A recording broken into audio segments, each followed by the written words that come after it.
minsan, nagkakapareho kayo ng mga t-shirt. Suit niya at suit mo. Parang merong his and hers o couple shirt kung tawagin. Tama?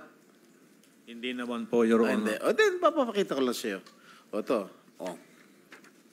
Di ba? Pareho?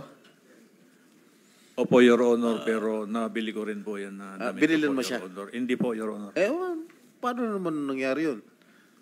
Pareho kayong ano? Hindi ko naman po siya piling ibili, Your Honor. Ano nga?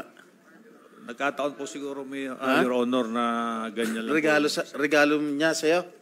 Wala naman pong nireregalo sa akin, Your Honor. O binilan mo siya ng t-shirt? Hindi rin po, Your Honor. Ito pa, isa pa. Wala pa rin kayong relasyon? Wala po, Your Honor. Ano ito? Pareho naman kay t-shirt. Pareho blue. Polo. Your Honor, marami naman pong magkakaparehas pong damit, Your Honor. Ayaw pa rin talaga umamin na nagkataon lang.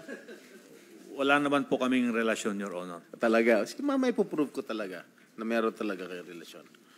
Gusto mo ngayon, pagpatuloy ka lang, nakakayala kay Madam Chair. Marami pa siyang katanungan sa'yo. Pero ayaw pa rin umamin, ha?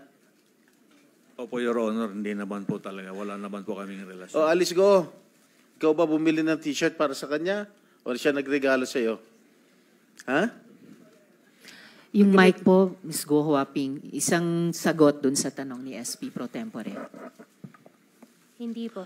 Ano yun, nagkataon lang, pareho kayo. Pareho kayong t-shirt. Ha? Hindi ko nga po alam may ganun picture po eh. Ano? Hindi ko po alam na may ganun picture po. Nakasmile ka pa eh. Pareho. Siguro campaign shirt, uniforme nyo to, kung saan. Ayaw nyo pa rin umamin. Sige, Madam Chair. Salamat, SP Pro Tempore.